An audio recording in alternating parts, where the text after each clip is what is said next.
What is up, everybody?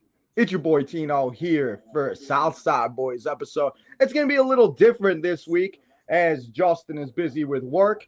Our guy Deech is living his best life in Mexico on a beach right now, and I'm sitting at home watching the White Sox lose 10-0. So, we're here today to talk, vet, chat, and everything else Chicago White Sox baseball. But sadly, today, you'll just have your boy Tino. Guys, we'll be back next week. We have a couple guests lined up, hopefully coming on in a few weeks, months, and down the road. But for now, today, let's talk about what happened in the last week of Chicago White Sox baseball, what has been going on in baseball in general, and then we'll talk about what will be going on this upcoming week, and I'll get you ready till we come back next Thursday, as we always do. So, appreciate you guys as always. Make sure you guys, before you do anything, you hit that like button, you subscribe, you turn that notification button on the Southside Boys channel and Tino's Time. We'll be going live on Tino's Time at 6 o'clock on that channel over there with the Flex Zone making his debut to the channel as we'll be previewing Backlash. So make sure you do all that. But let's talk about the White Sox because as the post-game show on, let's get out of town of KC and let's talk about KC first because on September 23rd, September 6, 2023, they were, I missed it. Well, it's not been fun in Kansas City. They just lost all 4 games. They scored 4 runs. The Kansas City pitching looked absolutely phenomenal in every which way. It really did not matter how it went. The offense couldn't get going. And they also blew a game in the 9th inning where the ball bounced off of Chase Maidrop's head, and they went on to give up a walk-off run. But before that, and before this awful series in Kansas City, and I may stop if they do show something on the post-game show, because I do have the post-game show on right now. And if there is anybody in the chat, or if there is any comments, concerns, questions, all that, please let me know. Chat with me, because the more chats in the comments, the longer the episode will be. Because, there's really only so much your boy Tino can talk about here by himself and everything else. But back to what I was saying. Let's talk about what happened before this series. Because before this series, last Thursday when we were here with Justin and Deech, before they went on vacation and have work stuff going on, the White Sox won on Thursday, and then they go on and face the Astros. And I want to give credit to my guy Deech. I know he'll probably be listening to this on his way home or at some point. Shout out to you, Deech, because you were the one guy that said that they were going to win 2 out of 3 against the Astros. Justin and I looked at you and we thought you were absolutely crazy. But for some reason, and I don't know what it is about the White Sox and the Astros. Maybe it's just that 2005 thing. And yes, the White Sox have still not played great against the Astros throughout the years. But it does seem like the White Sox do catch the Astros at certain times, that they do somehow to win series every just which way. They seem to do play worse in Houston because I think the White Sox are just awful on the road, as we saw in the 4 games against Kansas City. Now they're going to go back home and they play the Marlins this upcoming weekend that we'll talk about later on. But just the roads in general, and they might show the road record, but I mean, they got 6 hits today. But like I said, Houston series was a good series. They went on to win. Like I said, they won 2 out of 3. And we were feeling really good before this Kansas City series. So I just think that, this is how it is sadly going to be as a White Sox fan all season long. Because on Friday night, they won 7-3. Saturday, they lost 3-8. I mean, those games are going to happen. But then on Sunday, exactly what happened to the White Sox 2 days ago? What was that? It was on my birthday, of course. I should have known. I tried to forget already. On my birthday, on Tuesday, the White Sox had the lead. They were winning 3-1. And then they blew it and they lost it 4-3 in the bottom of the 9th. Well, on Sunday, they were losing 4-0. And John Schefter and Steve Stone made a comment about how they needed to make sure they score some runs because there was rain coming. Well, the right fielder for the Astros decided that it was going to bounce off of his mitt as it bounced off with Chase's head on Tuesday. And the White Sox went on to score 5 runs and they won the game. Well, that was great. Okay, the Royals series, 5 innings, 6 innings, 7 innings, 3 hits, 7 hits, 3 hits, no runs, 2 runs, 0 runs, 11 strikeouts, 3 strikeouts, and 5 strikeouts. That's disgusting. In a 3-game series, or a 4-game series, And that's not even including one of the pitchers. So it's not fun. Chris Bubik I should say, went out there, and they said it says they cooled down the White Sox offense. The White Sox offense, yes, they score a lot of runs, and it seems like those are the games they are winning when they score 8-7 runs. Because last Thursday they won 8-0, and we were all feeling really good here on the episode. But I think sadly this is just what it's going to be. And now they sit at 10-28. And I actually have the thing up because I do want to take a look. And we are going to be going on something for Twitter in a minute to talk about something that I want to give a shout out to somebody I just thought was really interesting and I want to go over here to talk about. But now, at this time last year, they had, I have it up. Hold on, I just got to make sure because I always check. But last year, and I always say something. That's my problem. Because I said something on Monday, or I said something on Thursday about how they only had 6 wins on May 1st last year. Well, they didn't get their 10th win, or they got their 10th win on May 9th last year. It is now May 9th tomorrow, and they already have 10 wins. But they did not get their 11th win until May 10th. So they are literally one day and one game better than they were last year. And that has a lot to do with the offense. Because the one guy, and there's people on Twitter, and if you're in the chat, please comment. Like I said, we don't got any comments right now, so hopefully we do. But if we don't, I'm just going to keep talking and rambling and venting and yada, yada, yada. So please leave some comments and questions. But I'm sure everybody can agree with me that Andrew Vaughn, and he's actually the reason why for the title of this episode, it's time to move on from Mr. Andrew Vaughn. He's a rally killer. He hasn't been able to do anything. He doesn't come in clutch. The last couple games in Kansas City, he's taken his foot off the bag to let the guy at first base be safe. And I'm not saying he is doing it on purpose. I'm just saying there's got to be something to change when, again, I don't want to join the Tim Elko bandwagon, and I'm not trying to be a Tim Elko fanboy. But I feel like Tim Elko could come up and do better. Or even like today, they had men on first and third with nobody out. And why can you not get a run? Like, it shouldn't be this difficult to just get a run and make it a 2-1 ball game. But instead, they get no runs, and the Royals come out and get 2 more runs, and then it turns out to be 10-0. When if it was 2-1 or maybe 2-2, this is a completely different game today, and we may be talking about the White Sox actually winning a game in Kansas City. Because now it is at a franchise record 11 losses. And this series, they batted .215. On base was .255. 5 extra base hits. 38 strikeouts. And they had 7 walks. That's awful. How do I sit here and how do I put myself through this on a daily basis? I don't know. But I'll be right back here tomorrow watching them tomorrow when they play the Miami Marlins. But overall, again, I think this is sadly what it's going to be with the White Sox all year round. Hopefully they win more 3 out of 4 games. Hopefully they at least, and like I even said when we predicted, I said maybe like 64, 65 wins would be really good. High 60s. I'm not expecting a lot of wins here, but like the games when they're on Tuesday, when they're winning 3-1, those are the games you need to win. And yes, it can bounce off of anybody's head, just like it bounced off the guys in the Astros on Sunday. And it worked well for the White Sox. But Edgar Quiro said it in an interview with Chuck Garfien on the podcast. I guess it's just baseball, right? Because anything can happen.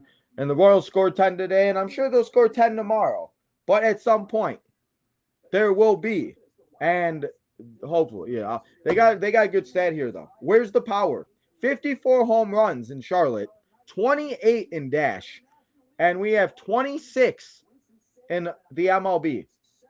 The minor league baseball teams are out-homering the major league baseball team. Why are we not bringing up like guys like Corey Joltz? Why are we not Braden Montgomery? He's not going to be anywhere near Chicago yet, but Braden Montgomery in Kannapolis, batting .304, .888 on base percentage, 3 home runs, 19 RBIs. Winston-Salem, .367, 1.257 on base, 3 home runs, and 8 RBIs. Braden Montgomery very well could be in Birmingham before the year's end. And those are the types of players that I'm excited to see. The Edgar Quiros, the Chase Mydroffs, the Braden Montgomerys, the Tim Elkos, the Kyle Teals, the Hagen Smiths, the Colston Montgomerys. Colston, we got an upgrade, an upgrade.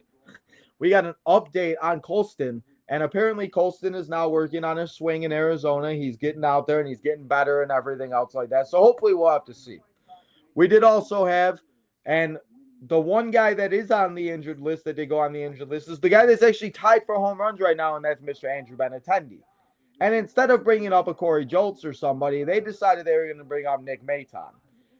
And the only thing I've seen Nick Maton do since he got called up here again is strike out, and he's been in 2 games. He's just, I'm just tired of seeing, again, nothing against them. I'm sure they're great guys. I'm sure they're cool guys to hang out with and everything. But I'm really tired of seeing the Joshua Palacios, the Jacob Amayas. I mean, Jacob Amaya did better in the 9th inning pitching than he does in the field at shortstop in the 9th inning. I mean, shit, use Jacob Amaya as our closer at this point because, I mean, that might be better for him. But I'm very, very tired of seeing players like that. Now, let's go through something on Facebook or on Twitter that I thought was very interesting because you guys know the White Sox last rebuild with when we traded Chris Sale to get Yohan Moncadas and we signed Eloy Jimenez, and gives me anxiety just saying those names. But it has been a year, obviously, since it's been all torn down, obviously, besides Luis Robert. But Luis Robert is tied right now with stolen bases and actually the one guy that's performing. And Shane Smith stands out there. And shout out to Deech and everything else like that, doing all that stuff and helping with all of that. But he's been a really good bright spot for this. Mike Vassell has been very good. It's nice to see Brooks Baldwin and guys like that. But the guys that we had in the past, the Eloy Jimenez, the Tim Andersons, the Yohan Moncadas, I just found this thread on Twitter that I thought was really interesting because I wanted to take a look back. And since the guys aren't here this week, I figured I'd do it alone because you know, we can maybe be able to talk about it more. I do see we got 30 people in here right now, so thank you guys all hanging out with me.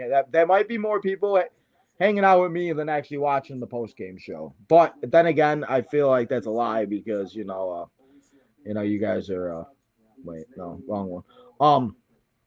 Chuck and Ozzy are funnier than me, let's be real here. But I appreciate you guys that are here with me watching the show. But now let's go and let me show you this. And I want to give out. Ooh, no, I don't want to share this one though. I want to share. I don't want to share. Okay, let's just share this one though. Whatever.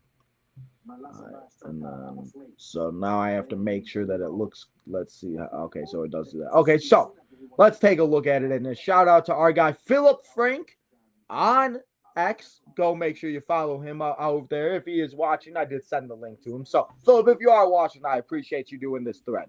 Because here's an update from May 6th, if I'm not mistaken. I think it's May 6th. That, right? Oh, well, that's not what we wanted. Okay, May 6th, if I'm not mistaken, or something like that. May 6th, Monday, May 6th, or Monday or Tuesday, it was. But, Philip, put the 25 prospects, where are they now? And I thought this would be very interesting to go through because a lot of these guys are not in the MLB anymore. And like I said, I thought this would be something different to do since the guys aren't here. So let's go through it. Mr. Eloy Jimenez, you guys already know the big baby, this and that. One of the top-rated 2013 international class comes over in a 4-year player package deal from the Cubs for Jose Quintana. And I still remember what I was doing when that trade happened. I remember being at my house with my 2 friends, and Chumblebee was actually over, and he was a Cubs fan, and he is a Cubs fan. And he was like, why did you give up 5? Why did we give up 4 players for 1 guy and blah, blah, blah, and yada, yada, yada. Well, all these years later, we all know how it ended here with Eloy Jimenez, and he is now batting .246, not for the Tampa Bay Rays major league team, but for the Tampa Bay Rays AAA team. Eloy Jimenez, I always loved it. I liked him personally. You know, I mean, I understand injuries happen. It is what it is. He just couldn't stay on the field, and some of the plays that were made just should not have been made. But again, I have nothing against any of these guys. It just sadly didn't work out. Now, one of the guys that actually benefited the most from being traded away from the White Sox, Michael Kopech, is one of the guys that we got in the Chris Sale trade when we got Yoan Moncada. Well, Chris Sale went on to win a World Series the following year, and the year that Michael Kopech gets traded from the White Sox to the Dodgers for Miguel Vargas and two other prospects. Miguel Vargas might be doing some good things right now, which might help the White Sox down the future. But Michael Kopech did get a ring last year, but he is currently on the 60-day DL with a shoulder injury, and it looks like, and it's very unlikely that he will be pitching again. Maybe, most likely not till after the All-Star break, or later on, or not at all. Dylan Cease, you see right there, Dylan Cease throwing a no-hitter, and I don't want to get copyrighted, so let's just do that.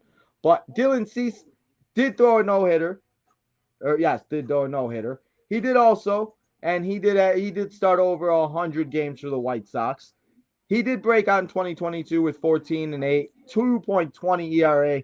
But then in 2024, the White Sox traded Dylan Cease to the Padres, where he is currently in the rotation after he threw a no-hitter last year. But Dylan Cease also left the game yesterday with a forearm injury. So as you guys are seeing a consistent theme here, all of these guys are getting hurt. And it's one of those things that, like I said, I thought this would be the best week to do this. But a lot of these guys just didn't work out, and it's not even just the White Sox. It's just the guys, as sad as it is. Yoan Moncada hit a home run yesterday or 2 days ago for the Angels, but I think that was only like his second game back, and he's only played like 11 games. And Tim Anderson is not doing very well on the Angels. And I don't know if Yomer Sanchez has played one game. Luis Robert, as I said, though, Luis Robert has been probably the best player still. He leads the MLB with 15 stolen bases, has 5 home runs, as he is tied with Andrew Benintendi. And since coming out and being here, Luis Robert has been the one guy, La Pantera. Now, Nick Madrigal got traded to the Cubs, I think in 2021. He got shipped to the north side for Craig Kimbrell. Well, it never worked out for both of them, and now he is on the 60-day out with the Mets.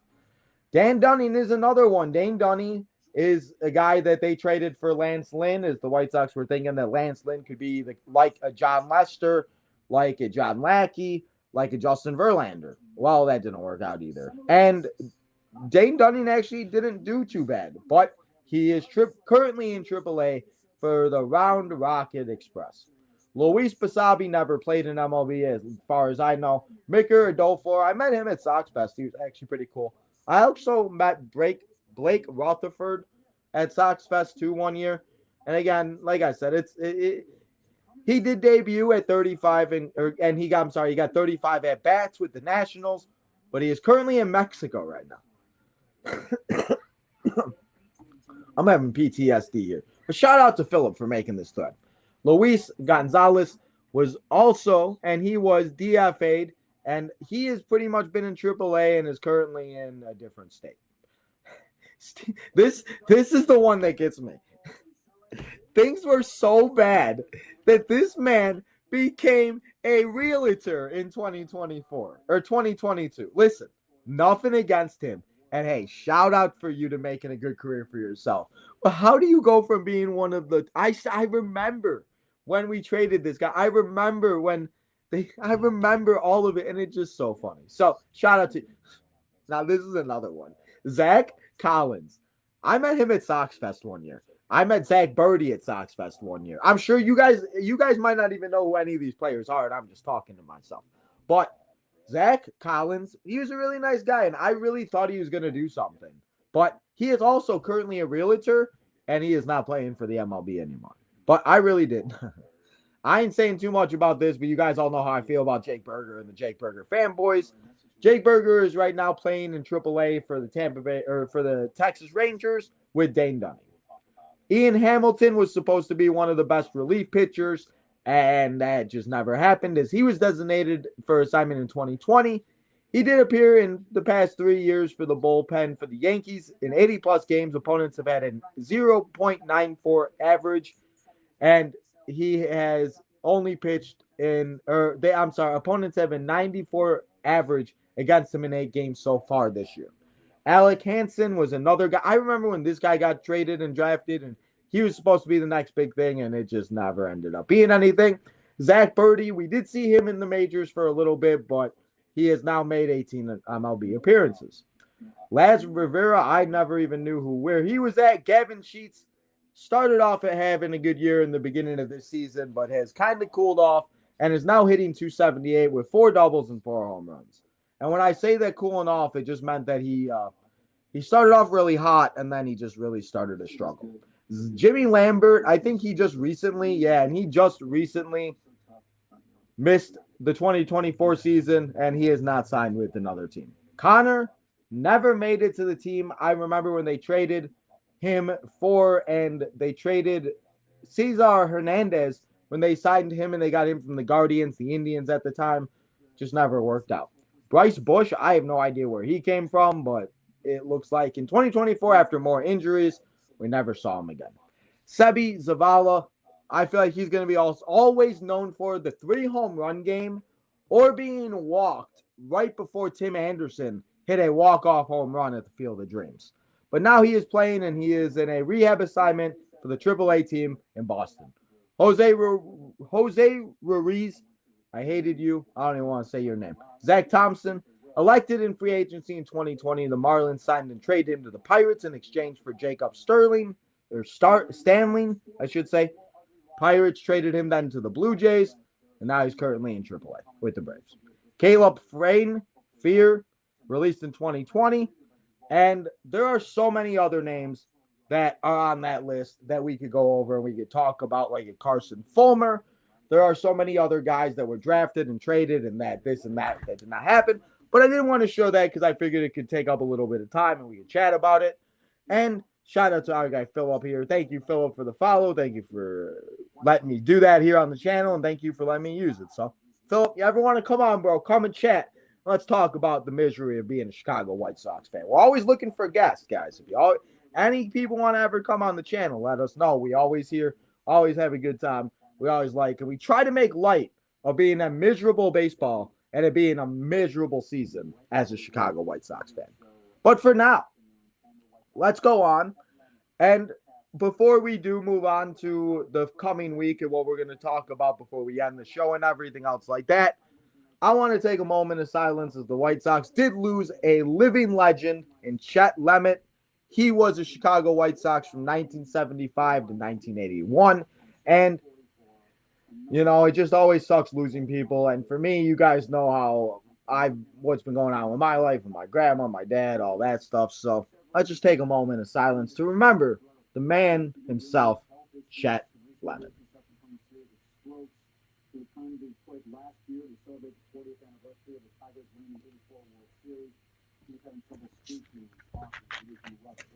Awful.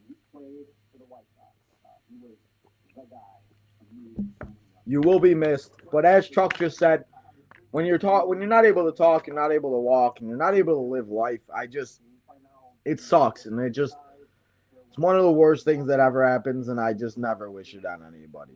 But for now, let's talk about the week that is ahead, because don't you worry, next week we'll at least have Deech back. I know Deech will be back from Mexico. He'll have a nice tan. He'll let us know about the beach, because I am going to ask him. So, Deech, if you are watching this episode at some point, get ready to be asked about how your trip to Mexico was, and don't be saying, oh, I just was, this and that, yada, yada, yada. I want to hear about what you did and what you got going on, man. We got to talk about something else other than this baseball team because, yeah. So, week ahead, guys, the White Sox do go on and they play the Miami Marlins at home. And then they go on and they are at Cincinnati. So, we play Friday, Saturday, Sunday. They got an off day on Monday. And then they play Tuesday, Wednesday, Thursday. And on Thursday, they actually play at 11:40 a.m. Of course they do. Wait, what just happened? We got some MLB breaking news that I can share. I know. Breaking news. I got no breaking news. I mean, the Pirates did fire their manager, but I don't really know if that's breaking news, and I don't think anybody cares about the Pirates. But I keep getting off track. I'm sorry.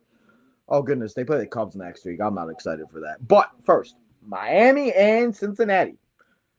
We have a 3-game series against both teams. And tomorrow, we got Max Meyer taking on Bryce Wilson, as it will be a bullpen day for the White Sox.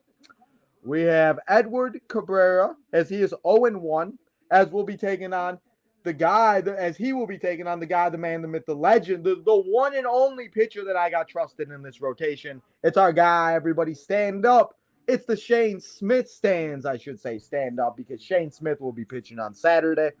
I'm sure Deets will be going to that game. If he's not, or if he, I don't know when he's coming back, but if he's home, I'm sure he'll be there Saturday. Sandy Alcantara, I said that kind of right, kind of wrong. He is 2-4 with an 8 ERA, as he will be taking on Sean Burke, that is 2-4 with a 4 ERA. So that is the series for the Marlins.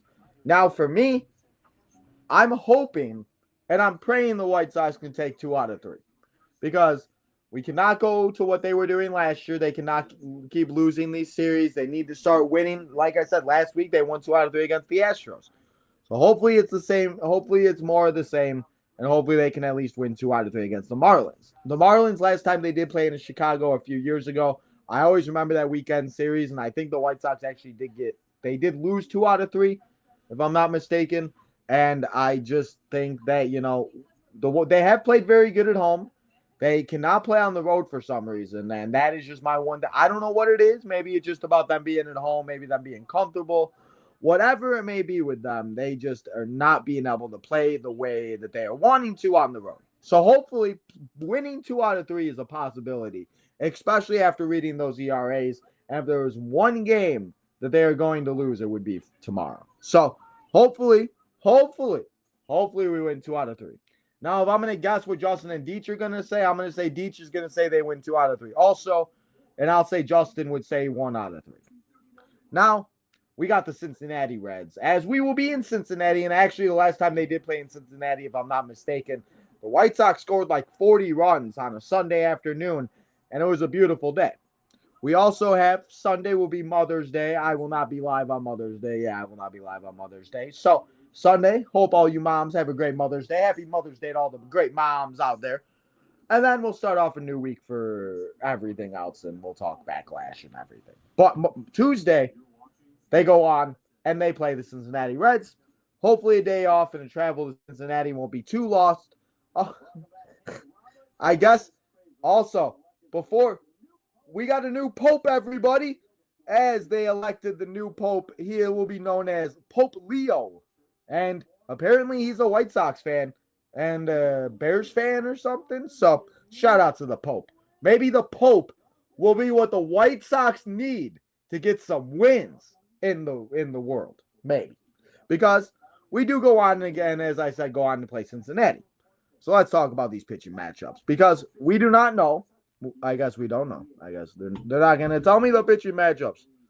Let's see. Oh, no, they'll tell me one. Jonathan Cannon and Nick Lodolo will be pitching on the second game of the series, which would be on Wednesday. And then on Thursday, 1 week from today, we do not know who's going to be pitching. So we have two to-be-determined games. We got Jonathan Cannon taking on Dololoco. This is another one, though. They are not at home. And I don't know what it is about them not being able to be on the road. I don't know why they are so bad on the road. I don't know why they have just not been able to do anything correctly at any point or any time of anything. And I want them to win 2 out of 3, as I want them to do every series. But I'm going to be realistic here, and I don't even know what the Reds are 19-19. So they're a 500 team. And I'll be realistic, because they are on the road, I will say they win 1 out of 3. Now, again, as if I'm Deech, I'm going to say Deech would say they would win 2 out of 3, because Deech is always optimistic. We love that about Deech. Now, Justin probably says they get swept, because I don't even know the last time they won a road game. Let's take a look. Well, when was the last time? The last time they won a road game was on April 26th against the Athletics, when they won 10-3. And yes, they haven't played too many road games. But before that, it was it's like they win one game on the road in each series. And they couldn't even do it today. So, listen, it's frustrating. It is what it is. And I just feel like this is how it's going to be all season long. Now, one guy I do want to talk about, and I talked a little bit about him earlier, is Mr. Andrew Vaughn.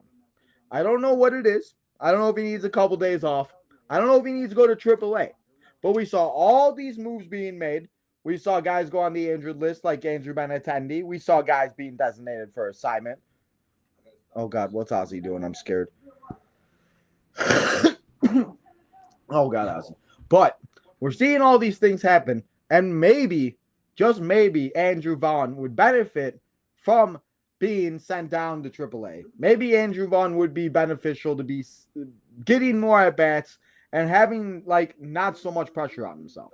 Because the way he's coming up, and he has had a couple good plays and couple, or not even plays, but good base hits where he gets a double, he does this and that. But there has been 2 games in the past week where we have seen him run on contact when we know you're not the fastest man in the world. And I get it, no matter who it would have been, you would have been running on contact. But I feel like you look at the spot that you're in. You can't score runs as it is. Why are we going to lose that runner on third base when it takes like an arm and a leg just to get them there? And it's so difficult to score, like I said, unless they score 10 runs and they have an offensive blowout. They have been only scoring 1 to 3, 4, maybe 4 runs at most a game. And that's been my biggest problem.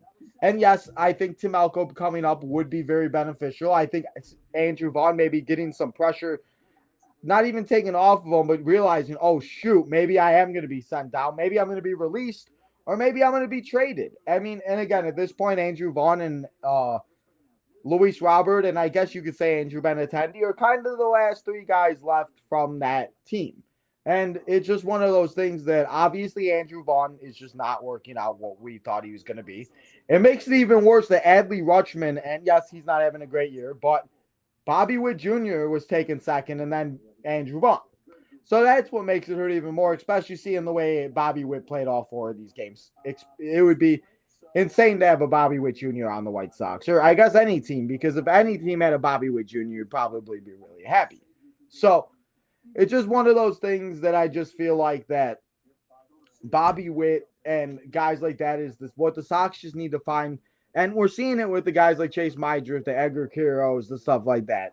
But now they just got to play into it. They got to be able to score, and they got to find a way to win these 1-run, 2-run games. Because the one thing is also, and that I didn't even notice until earlier today when I was looking it up, is they only have 1 save as a team. And if I'm not mistaken, I think that was by I think it actually was Mike Vassell. I forgot what game it was though. But it's one of those things that's like right now it's like they either score 10 runs or they lose 3-4, 3-2, 2-1, 4-3, whatever it is. And they hopefully will get over that hump because, as I said with Edgar Quiro, he's been the guy to have 2 of the game-winning hits when the White Sox were down, which is very good to see, especially from a younger player. Hopefully the younger guys that we do see, like the Tim Elkos, and again, I don't know what we're waiting for to bring up a Corey Joltz or somebody that are batting the numbers that I just said when we were talking about it earlier. There's so many guys, and the fact that the AAA team is out homering the Major League team by 8 home runs, there needs to be something said about that. If it's the hitting coach, and the hitting coach was just on Friday night White Sox Access, and we'll be having that also on tomorrow because they are back at home. So Friday night White Sox Access and everything. But something's got to be done and said about the offense because you cannot play like this and not expect again to be one of the worst teams in baseball. I'm not expecting them to be the greatest team of all time. I'm just expecting them to go out there and play Major League Baseball, play good games, be competitive, and maybe win more than 50 games. Please. I'm still traumatized, and I may have said it a few times on the channel, but there was a guy last year when I went to opening day, and I was like, so how do you think we're going to do this year? He goes, we ain't even going to win 50 games. I was like, come on, really? You don't even think 50? He goes, no. And they won 41. And I don't know, that just stuck with me. So that guy was right. And, so we'll see what happens. But they go on, as I said, to play the Marlins and the Reds. We'll be here to preview and recap all that stuff next week here. Tino, Deech, and Justin. Maybe a guest. We'll see what happens. Maybe Justin will be busy. Maybe Deech will be busy again. Maybe it'll just be me. But we'll be here Thursday again. I did start it here early today because I thought maybe it would be cool to go live after the game and see if we got any more people. It seems like there's a lot of people, but no people chatting, which is okay. I get it. I know you guys are probably all at work listening and everything. I appreciate you are where you are all listening. But before we go here today and before we say goodbye and before I go take a little break, we ain't done yet here today because we got another episode at 6 o'clock here on the channel in an hour and a half. This episode is not going to be too much longer, about 45 minutes. So make sure you come and hang out tonight at 6 o'clock. And the thumbnail may change by now, but for now, it looks like this. Come and hang out tonight at 6 o'clock as Tino and the Flex Zone go live. And we preview all 5 matches. I know you baseball fans may not be interested, but if you are interested, if you're watching on the Southside Boys, wherever you're watching, on X for Tino's Time or on the Instagram or the X for Southside Boys, tonight, Tino's Time, 6 o'clock, the Flex Zone, come and hang out as we preview all of these matches that will go down. Pat McAfee, Gunther, Dominic Mysterio and Penta, Lyra Valkyria and Becky Lynch, John Cena and Randy Orton one last time, and a fatal 4-way match of Jacob Fatu, Drew McIntyre, Damian Priest, and LA Knight. Yeah. So, for all you wrestling fans out there, if you are a baseball fan, or if you just like listening to me talk, or you do find me enjoyable, please go hit that like button, go subscribe, all that good stuff. We are 75 subscribers away to 3,000. So if you have not yet hit the subscribe button here, hit the subscribe button over there. And make sure you hit the subscribe button over here as we're on the road to 100. But for now, that is all I got here for you. It was another week of White Sox baseball. There were a lot of shenanigans. Like I said, the ninth inning in Kansas City, I'm going to try to erase from my memory. Of course, it was on my birthday, so I'm not going to be able to because that's just how my life seems to work. But, we're going to do our best. But it was another week, and let's hope this week is better. And let's hope. I mean, Deech was half right. Deech said they were going to beat the Astros. So let's see if the White Sox can get themselves 14 wins by next week. Maybe, just maybe, we go 4-2. Maybe. I don't know. We'll see what happens. But for now, and until next week, guys, make sure you go follow all the social medias. You make sure that you hit that like button, you subscribe, you turn that notification button on. You go also check out the OTM guys and the Main Event Network crew if you are a wrestling fan. Tino's Time, as I said, will be live in an hour and 20 minutes to be exact to talk Backlash with the Flex Zone. So make sure you come and hang out there. But until next time, and until next Thursday at the back to regular scheduled time, unless the guys want to start early again. Or if they do want to try early after the game, we'll see. But till next Thursday for sure, guys, enjoy your week. Let's hope the White Sox win some games. Go White Sox, and let's get some dubs. And look out for more shorts and all the shenanigans going down on the Southside Boys. But until next Thursday, guys, hit that like button, subscribe, turn that notification button on. See you then.